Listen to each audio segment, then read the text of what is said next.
기독교 미술은 기독교적 성경적 세계관이 있어야지 바로 기독교 미술이라고 말씀을 드렸죠. 그래서 그 성경적 세계관이라는 것이 무엇이냐, 참 성경적이라는 말이 참 많은 곳을 쓰기 때문에 성경적이라는 것이 무엇일까? 여러분 뭐 이단에서도 쓰고 어떤 다른 종교에서도 마저 성경적이라는 말을 많이 쓰는데 사실 이것도 쉽지가 않습니다. 쉽지가 않긴 하지만 성경이 나타내는 그런 세상과 우리 인간과 하나님, 신, 그런 관점들이 분명히 있다라는 거죠. 그 분명한 관점은 바로 하나님이 창조하셨다. 무에서 유를 창조하셨다. 무에서 유의 창조가 굉장히 중요합니다. 그 무에서 유의 창조를 인정하지 않는 그런 그리스도인들도 많이 있습니다. 아니 성경에 어디 무에서 유가 창조가 돼 있느냐, 그런 말이 없지 않느냐, 이렇게 얘기를 하거든요. 무에서 유의 창조는 교리적으로 만든 것이고, 그것이 헬레니즘, 특히 플라톤이 물질 선재, 물질이 먼저 있었고 데미우르고스라는 신이, 그 하나님이 물질을 가지고 디자인했던 그러한 플라톤적인 철학을 반대하기 위해서, 그것들로부터 기독교를 보호하기 위해서 만들어진 교리다라고 얘기를 해요. 근데 그것이 아닙니다. 성경 전체가 하나님의 무로부터의 창조를 지지를 하고 있습니다. 하나님의 완전성과 하나님의 전지전능함을 통해서 우리는 하나님의 창조의 아름다움과 하나님 창조의 완전성, 그 완전성을 통해서 하나님은 안식할 수 있었던 거거든요. 창조가 완전하지 않고서는 하나님이 쉬시지 않았어요. 왜냐하면 우리는 어떤 것을 보고 만족하거나, 그리고 어떤 일을 해놓고 야, 참 최선을 다해서 100% 다했어 라고 생각할 수 있지만, 하나님께는 인간의 그 만족이나 인간의 노력은 100%가 될 수 없거든요. 하나님은 모든 것들을 다 완벽하게 하실 수 있기 때문에 안식했다는 것은 완전한 창조를 하셨을 뿐더러, 그리고 하나님의 무로부터의 유의 창조가 인정되지 않으면 하나님은 반쪽인 디자이너 하나님, 즉 플라톤이 얘기하는 데미우르고스의 하나님밖에 안 돼요. 따라서 그들에게의 창조의 아름다움은 없는 것이죠. 왜냐하면 퍼펙트하지 않기 때문에, 완전하지 않기 때문에 아름다움은 없는 거예요. 즉 거룩도 없는 겁니다. 유에서의 무의 창조가 부인되면 창조의 아름다움과 하나님의 거룩이 없어요. 그래서 빅뱅의 하나님, 진화론의 하나님, 과정신학이나 진화신학의 하나님들은 다 여기 기독교 성경적인 세계관에 포함을 할 수가 없습니다. 그리고 기독교 성경적인 세계관에서 세상과 인간의 죄악과 추함이 나타나야 됩니다. 그것이 미술작품, 예술로 표현이 돼야 되죠. 그리고 세 번째가 중요한데요. 아름다움과 추함의 균형이 참 중요하죠. 아름다운 하나님만 표현할 거야. 아니야, 세상은 더럽고 인간이 참 추해, 그것만 표현할 거야. 아니죠. 우리 인간이 죄인이면 동시에 하나님의 자녀, 의인이잖아요.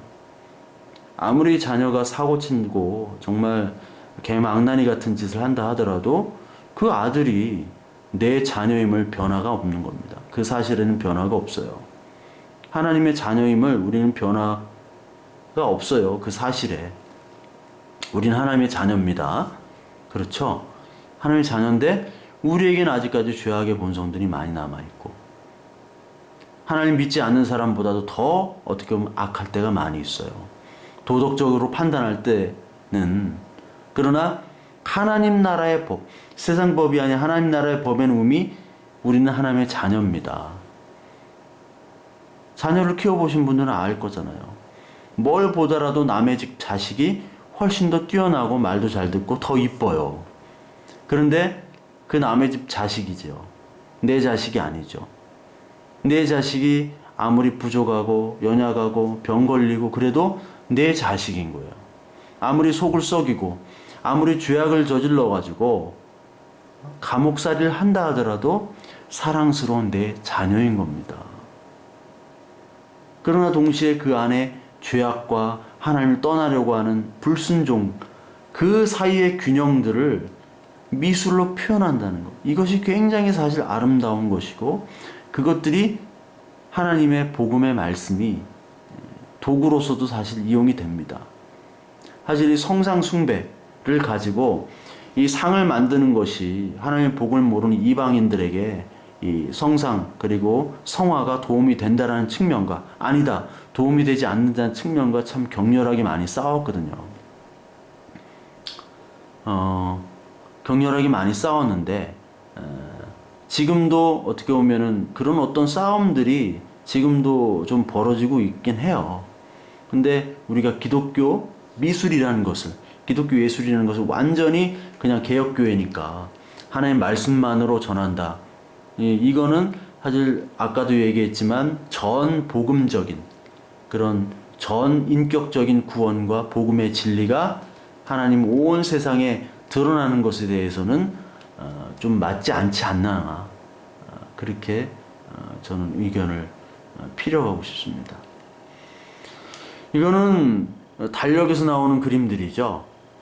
흔히 아는 그림.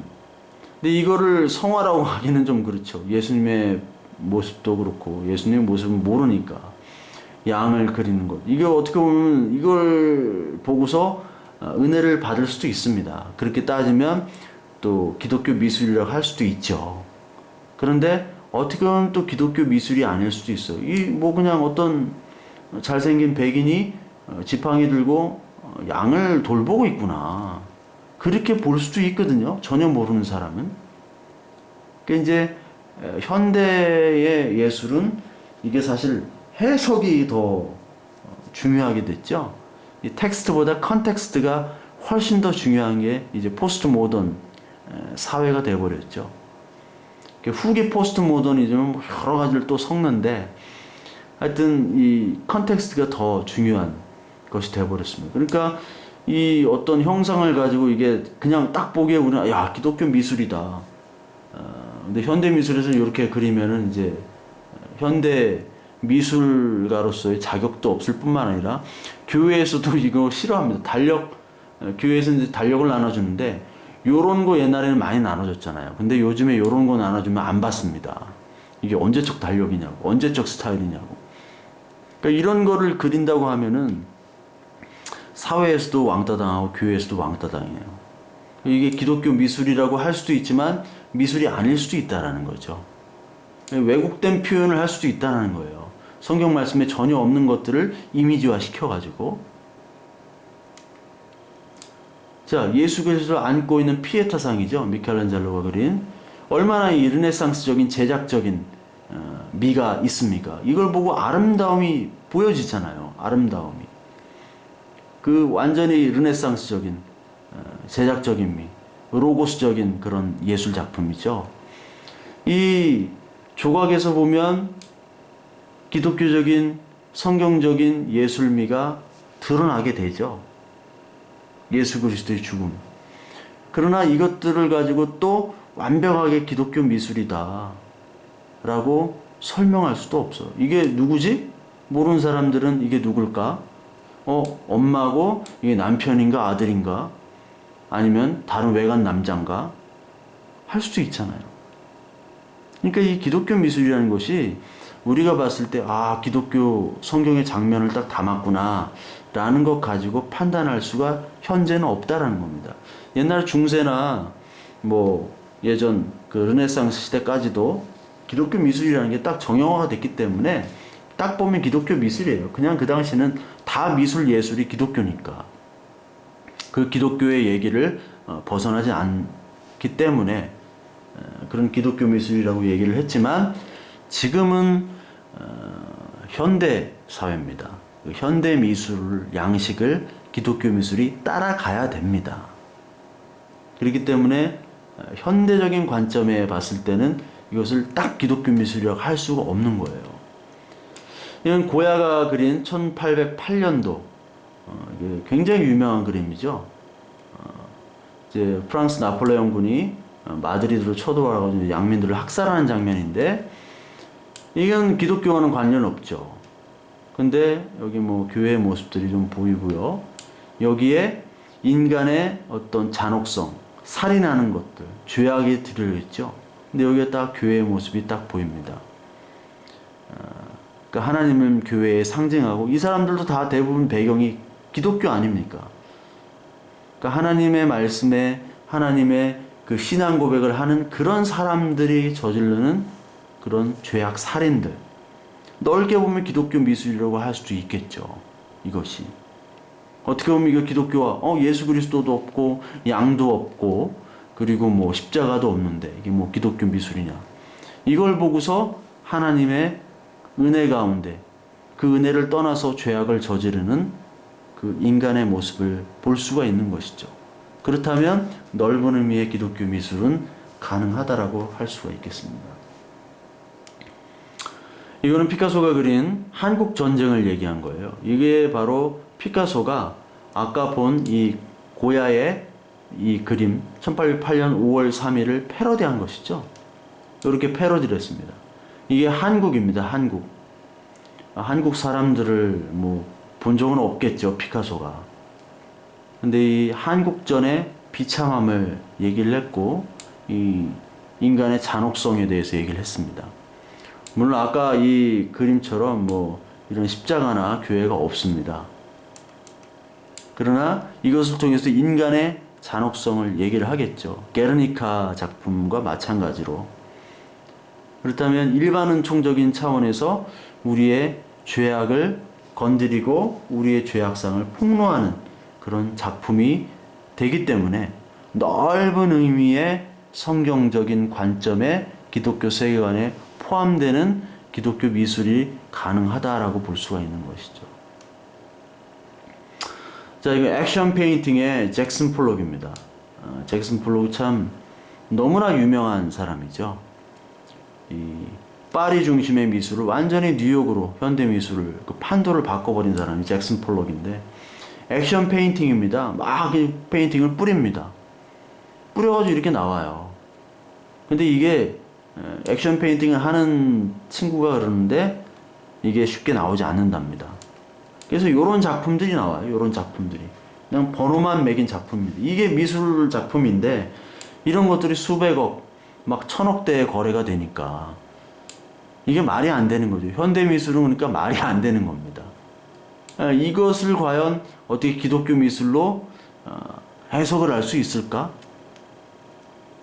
해석할 수도 있고 또 못할 수도 있다고 저는 봅니다. 이거 봤을 때 기독교와 전혀 관계가 없죠. 근데 이 잭슨 폴록이 추구했던 거는 이 우연성이에요.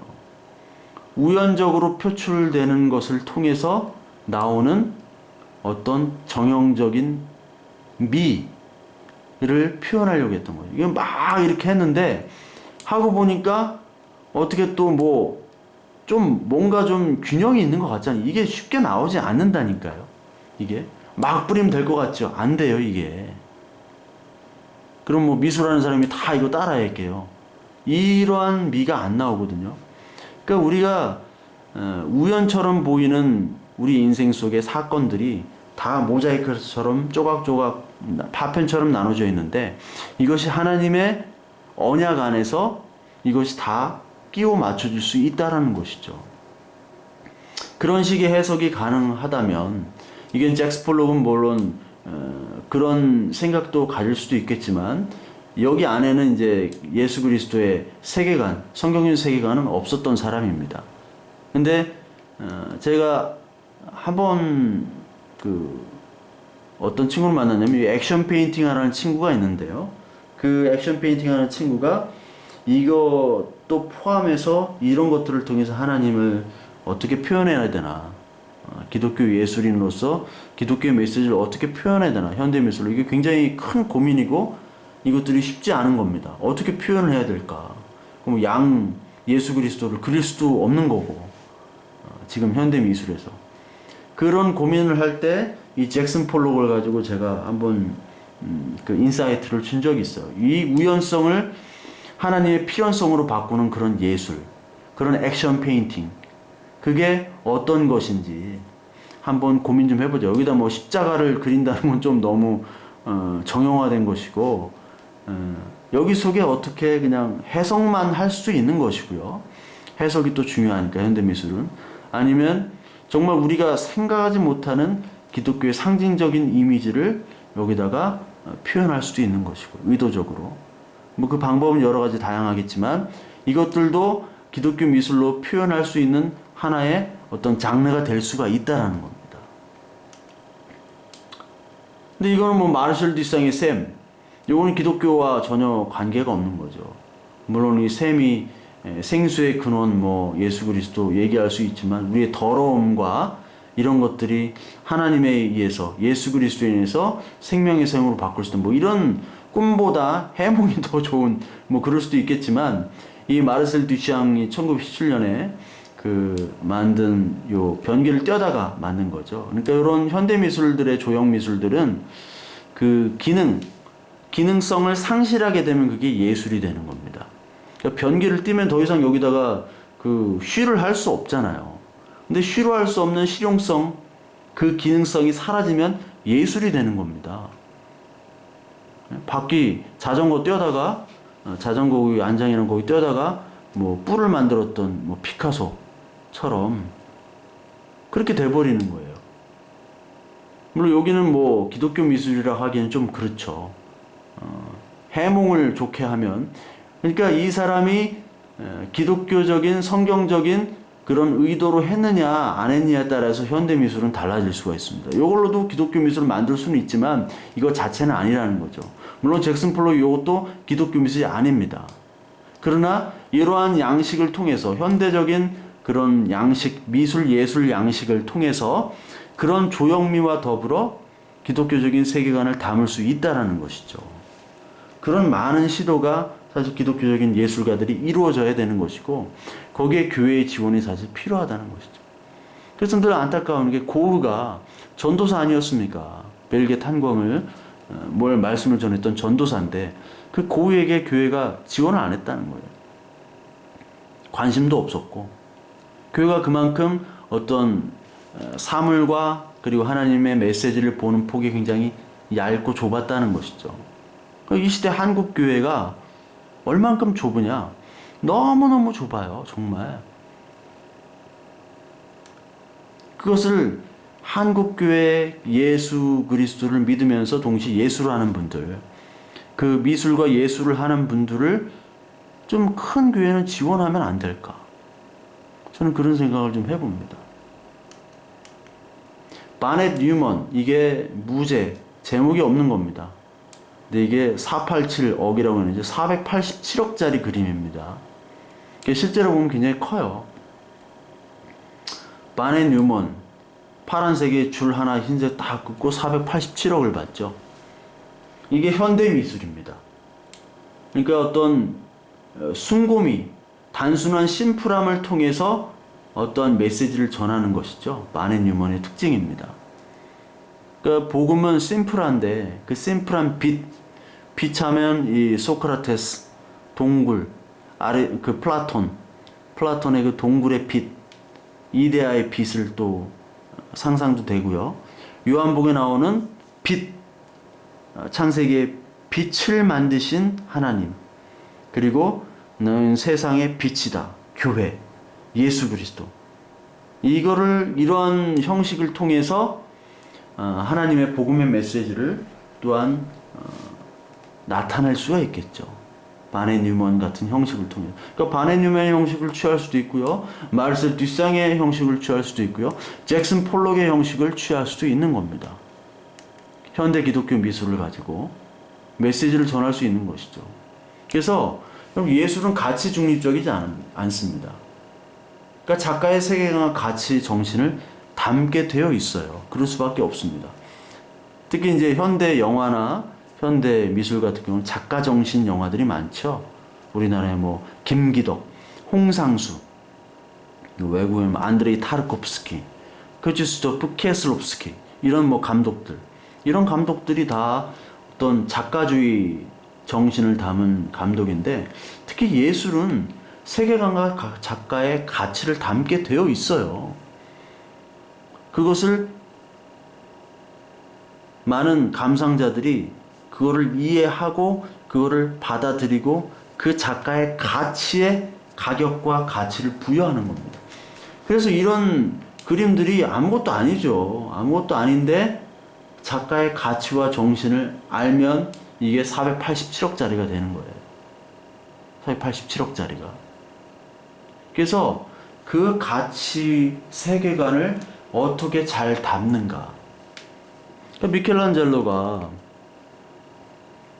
그 기독교적인 그런 양식들, 주제들로 자신의 조각, 원래 조각가였으니까 조각과 회화를 했지만 그 안에 플라톤적인 그리고 그리스적인 헬레니즘 사상이 있었어요. 왜냐면 그 메디치 가문에서 같이 그 아들과 피렌체에 있는 플라톤 아카데미에서 같이 동문수학을 하게 만들었거든요. 미켈란젤로를. 그러면서 그는 자연적으로 기독교와 헬레니즘을 같이 공부를 했고 그 기독교와 헬레니즘이 같이 나온 것들이 천지창조 같은 그림들. 그리고 시스티나 예배당에 있는 그 벽의 그림들, 벽화들, 천장의 그림들. 다 이게 기독교적인 메시지와 동시에 헬레니즘적인 양식과 헬레니즘 메시지예요. 그러니까 기독교적인 그림이 아니에요. 정확히. 짬뽕된 그림이에요. 왜? 그 안에 작가의 세계관과 가치 정신을 담았기 때문에 그렇죠. 그래서 이 기독교 예술은 그 기독교적인 세계관, 작가가 크리스찬적인 세계관이 확고해야 됩니다. 그 정신을 담아야 되는 거예요. 그와 더불어 기독교적인 양식과 비기독교적인 양식이 선천적으로 구별되는 게 아닙니다. 그러니까 뭐 양 그리고 예수 그리스도 그리고 막 그런 것들만으로 이 기독교적인 양식이다. 그걸 제외한 것은 다 비독교적인 것이다. 이렇게 할 수도 없을 뿐더러 양식들이 다 이런 그림의 양식도 있고요. 이런 기독교적인 양식이 나올 수도 있고요. 이런 것도 나올 수 있다라는 거죠. 정형적인 게 없다라는 거예요. 현대미술은 더 그렇고요. 따라서 비기독교인들이 사용하는 미술 양식을 배척할 필요가 없어요. 그 예로 성전 건축의 모든 미술 형식을 다 사용했습니다. 성전 건축할 때 모든 예술의 양식을 다 사용했어요. 그 예술의 양식들, 그 이미지화된 예술의 양식들, 그 살구꽃도 있고, 뭐 여러 가지 촛대의 모양도 있고, 가지의 모양로 촛대를 이렇게 만들었잖아요. 그것들을 다 그 당시의 예술 형식들을 차용한 겁니다. 하나님이 허락하셨어요. 하나님이 설계하셨잖아요. 왜 그럴 수 있느냐? 무한하신 하나님은 유한한 형식의 제한을 받지 않으세요. 그러니까 형식은 사실 제한이 없다. 그 안에 있는 가치와 그 기독교적인 세계관이 훨씬 더 중요하다는 거죠. 그러니까 다양한 예술 양식을 통해서 하나님 예수 그리스도를 증거해야 되고, 그리고 하나님의 창조가 바로 이런 다양성에 초점을 맞춰줬죠. 그러니까 하나님은 하늘 우주도 만들고 해, 별, 달도 만드시고 꽃도 만드시고 식물도 만드시고 밑에 바다에는 물고기까지 만드시고 새를 만드시고 이런 다양한 모습, 벌레도 만드시고 쥐도 만들고 뱀도 만드시고. 뱀 그거 왜 만드셨습니까? 하나님이. 아니면 상어, 막 고래 이런 거 왜 만드셨어요? 하나님이. 응? 고래 고기를 우리에게 먹으러 상어 싹스핀 막 이 요리를 먹게 해주시려고. 그럼 막 쥐, 막 바이러스 막 이런 거 옮기는 쥐, 패스를 옮겼잖아요. 이런 거 왜 하나님께서 창조를 하셨는가? 다양한 양식을 다 사용하시면서 하나님 자신을 증거하시는 거라고. 그러니까 이 온 자연 환경 우주 만물을 보면서 하나님의 다양성과 하나님의 그 이미지, 하나님의 무궁무진한 그 이미지화된 그 예술미, 하나님의 예술미를 감탄할 수밖에 없는 거예요. 야, 하나님은 어떻게 이런 식물을 만드셨을까? 이런 과일 열매를 만드셨을까? 야, 하나님은 어떻게 이런 조그만한 벌레를 만드셨을까? 생명의 신비와 우주의 신비를 보면서 감탄하는 겁니다. 전부 무생물로만 만들면은 우리가 동물원에서도 감상을 못 하잖아요. 하나님이 어떻게 이 동물한테 이런 것들까지도 주셨을까? 그러나 그 미를 창조하고 하나님을 인식하게 하는 그 피조물은 우리밖에 없는 겁니다. 우리를 통해서 감동을 해야 되는 거예요. 인간을 보면서. 그런 풍부한 어떤 양식들, 풍부한 감정, 풍부한 미를 우리 어떻게 보면 이 교회가 놓치고 있다는 거죠. 무조건 말씀하는데 말씀도 해석 제대로 안 하고요. 그 말씀이 무엇인지 모르고 복음이 아닌 전혀 다른 복음들, 인간이 기뻐하는 것들을 덕지덕지 붙여가지고 그것들 복음이라고, 그것이 하나님이라고 섬기고 있지 않은지 그것들을 봐야 돼요. 그것들을 고발하는데, 그리고 하나님의 아름다움을 찬양하는데 이 예술이 적극적으로 활용해야 됩니다. 왜? 성경은 상징과 이미지로 가득하기 때문에. 피, 양, 언약궤, 제사, 성전, 희생, 제물 뭐 다 상징이에요. 예수 그리스도를 상징하잖아요. 얼마나 상징이 많습니까? 그러니까 이 기독교 예술을 하는데 얼마나 다양하게 상징을 할 수가 있어요. 그러니까 그런 예술을 하는 사람들은 현대적인 양식과 더불어 성경을 많이 보셔야 돼요. 특히 요한계시록, 스가랴, 다니엘 이런 부분들. 거기에 다 상징이 있죠.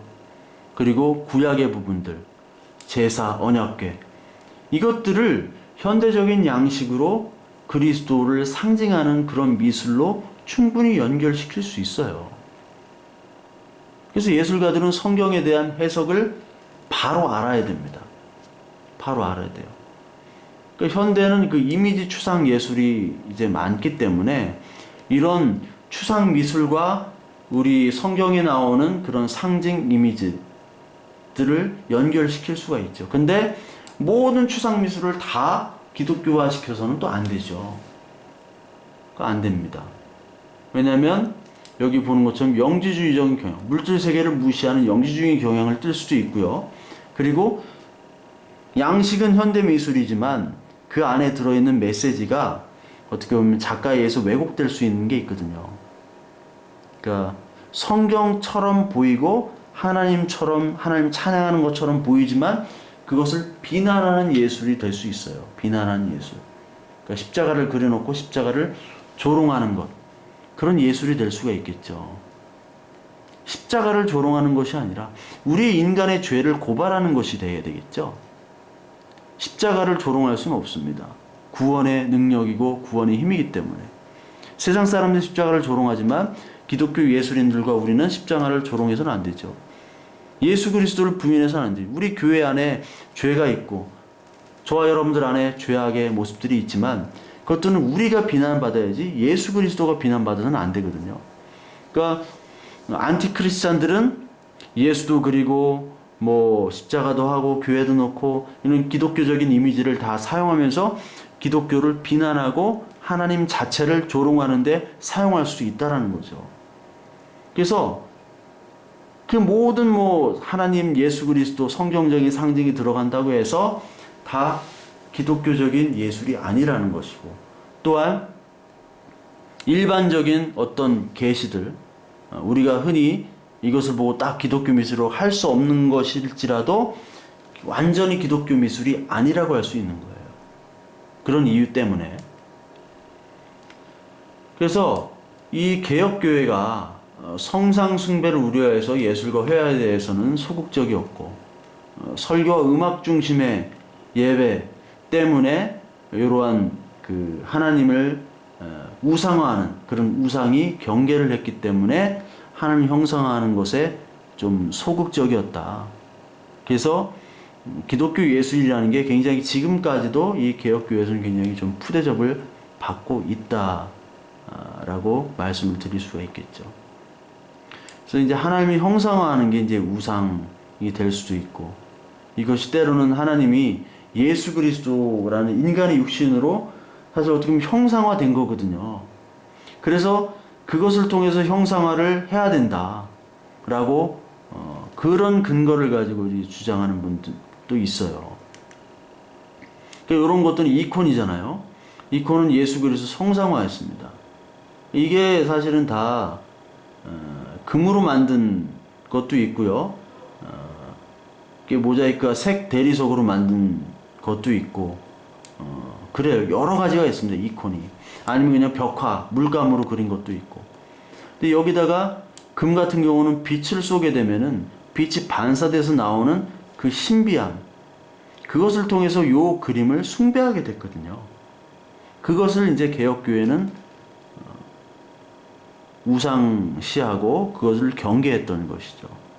그러니까 이콘들의 그림은 이제 제작적인 비가 전혀 없잖아요. 이게 뭐 예술적인 작품으로서의 어떤 의미보다 하나님의 계시, 그러니까 예술이라는 것이 인간의 어떤 미나 인간적인 모습이 사라지고 하나님의 신비한 미만 드러내는 하나의 도구로만 사용이 됐어요. 그래서 요 자체가 이제 예술품이 되는 거죠. 요 자체가. 그래서 현대미술과 좀 같은 맥락으로 바라볼 수 있습니다. 이런 곳에 이제 빛이 들어오면요, 여기 빛에 비춰진 요걸 보고 이제 신비감을 느끼는 거죠. 이게 하기야 소피아라고 옛날에 소피아 대성당으로 불렸고, 이 무슬림들이, 이게 무슬림 글자 아닙니까? 아라비아 글자. 여기를 막 벽화를 지우다가 말았어요. 그래서 이런 글자가 있고요. 이슬람들은 이런 형상을 못하게 되어 있습니다. 글자만 있습니다. 이슬람은 이런 걸 우상으로 보기 때문에. 그래서 ISG 우상을 다 파괴하잖아요. 그러니까 이런 게 빛이 들어올 때 신비감, 그거를 예배하는 거고 이것이 하나님의 임재라고 생각했던 거예요. 옛날 사람들은 중세시대 때. 그러니까 왜 이런 것들이 우상이 되느냐. 여기 모세를 예를 들었는데, 모세가 광야에서 들어올린 놋뱀, 이 놋뱀이 열왕기하 18장 4절까지 나오죠. 그래서 느후수단이라고 해서 이 놋뱀을 섬겼어요.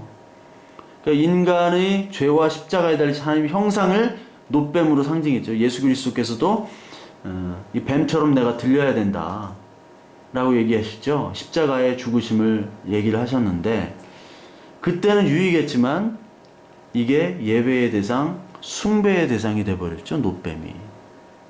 그럴 때 이 예수 그리스도께서 직접 사용하신, 그리고 모세를 통해서 사용한 이 놋뱀은 우상이 돼버리는 겁니다. 그러니까 하나님이 사용한 것이고 하나님이 허락한 것이라도 인간에 의해서 우상이 될 수 있다.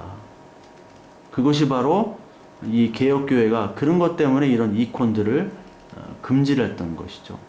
이콘에서 나오는 그 신비감이 있기 때문에. 실제로 로마 캐톨릭 교회 같은 데 보면은 성당 가면은 이 스테인 글래스에서 들어오는 빛 때문에 굉장히 성당은 신비롭고요. 이런 개혁교회, 특히 뭐 한국교회 같은 현대적인 건물의 예배당, 요즘의 현대적인 예배당은 비교할 수 없는 그런 신비로움과 그런 경건함, 거룩함이 느껴지게 되어 있거든요. 근데 그런 이미지를 이 개혁교회는 굉장히 경계하는 거예요. 그건 이미지로 포장된 다른 하나님, 잘못된 하나님, 인간의 감각만 이렇게 느껴지게 하는 그런 하나님이라고 이제 비난했던 것이 바로 개혁교회였거든요. 그래서 이 기독교 예술은 다 하나님의 이 성경적인 세계관을 표현해내는데, 아까 이 세 번째 그 얘기처럼 창조의 아름다움과 죄의 추함, 현실을 모두 강조해야 되는 것이죠. 그러니까 기독교 예술은 어떤 낭만주의나 신비주의 예술이 아니에요. 그러니까 낭만주의는 어떤 아름다움만 절대화하는 거고, 신미주의도 마찬가지고요. 그리고 리얼리즘도 아닙니다. 리얼리즘은 현대의 어떤 추함을 강조하는 그런 미술도 아니죠. 그러니까 기독교 예술은 현실 세계의 타락과 비정상을 폭로함으로써 현실 세계의 추함을 깨닫는과 동시에, 이건 자기의 죄악을 깨닫는 것과 마찬가지입니다. 하나님의 아름다움과 선하심을 모형을 통해 표현함으로써 사람들이 아름다우신 하나님 향해 나가도록 방향을 제시해야 되는 게 바로 기독교 예술이죠. 그러니까 이콘을 그때는 어떤 우상화하는, 왜냐하면 말씀이 없었기 때문에 그때는. 그러나 지금 어떤 현대의 미술로서의 이콘은 어떻게 보면 또 가능하지도 않을까 저는 생각이 듭니다.